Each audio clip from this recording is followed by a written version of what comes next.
Hello everyone, welcome to Tennis Fan Video. Alexandra Eala reveals highlight of her career after which everything clicked.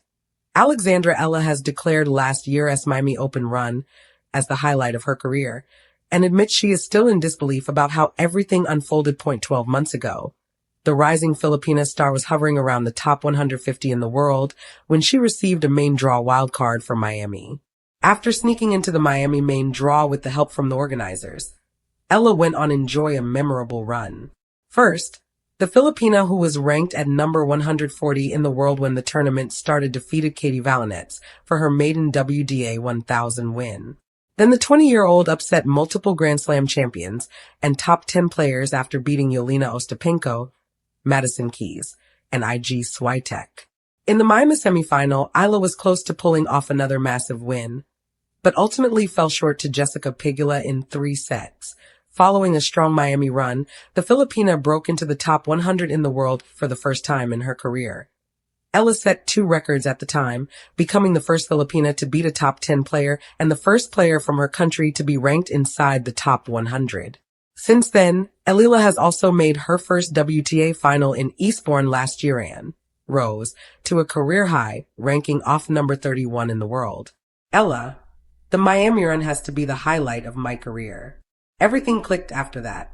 I think everything at that point after Miami was a new experience with that ranking being in the top 100 for the very first time, but my eyes were just wide open.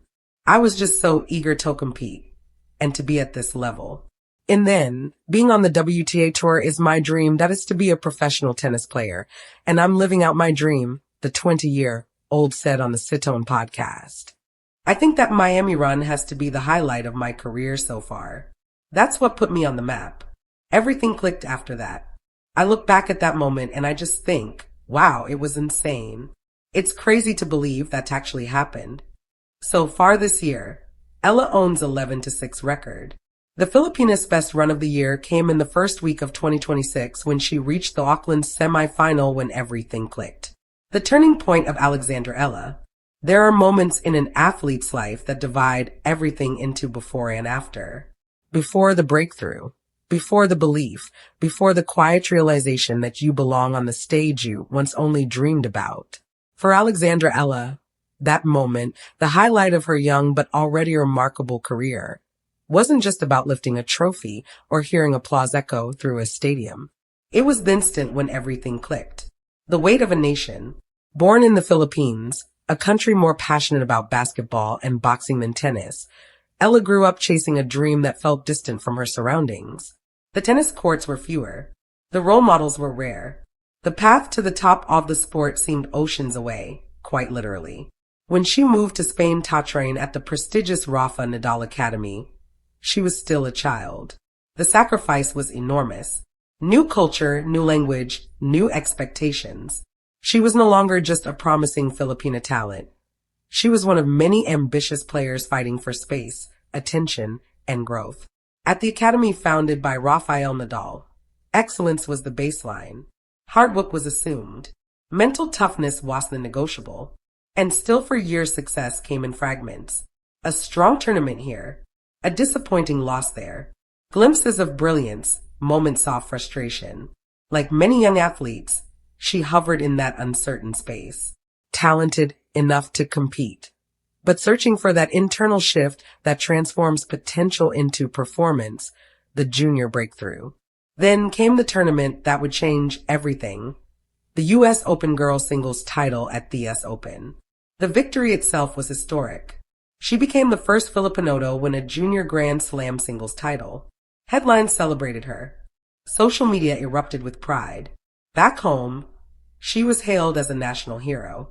But what the world saw as a trophy, she experienced as clarity. That tournament was the highlight, she later reflected, not simply because she won, but because something inside her aligned. Her movement felt instinctive. Her decisions came faster. Her beliefs stopped wavering.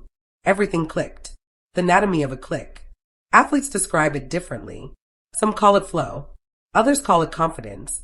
For Eala, it was a convergence of preparation and self-trust. The years at the Rafa Nadal Academy had built her discipline. The losses had built her resilience. The homesickness had built her independence, but at the US Open, she stopped trying to prove herself. She simply played. Her shots carried conviction. Her footwork sharpened.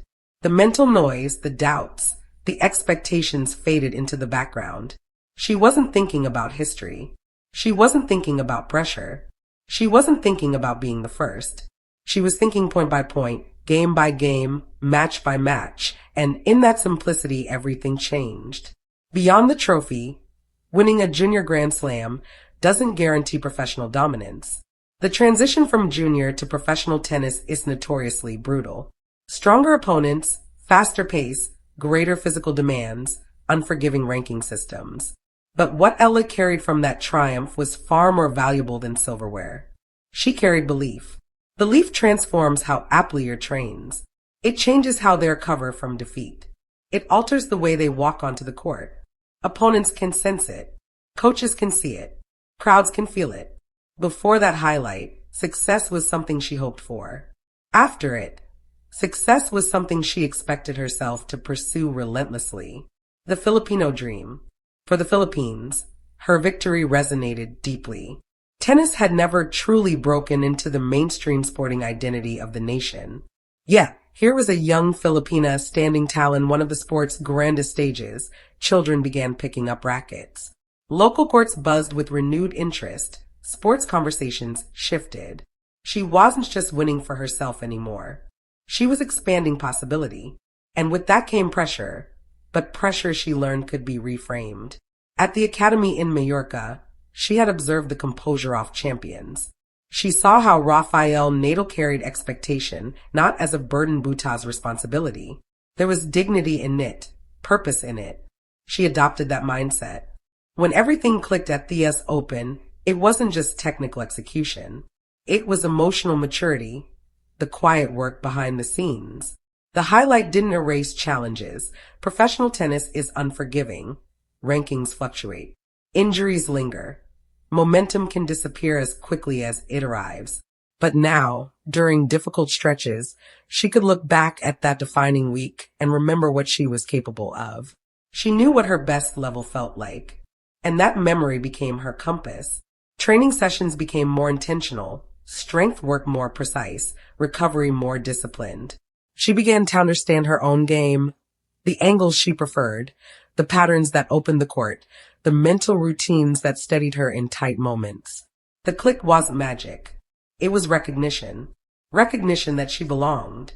Growing pains and growth spurts. Transitioning fully into the professional circuit required patience. Wins didn't always come easily. Experienced opponents tested her physically and psychologically. But something fundamental had shifted.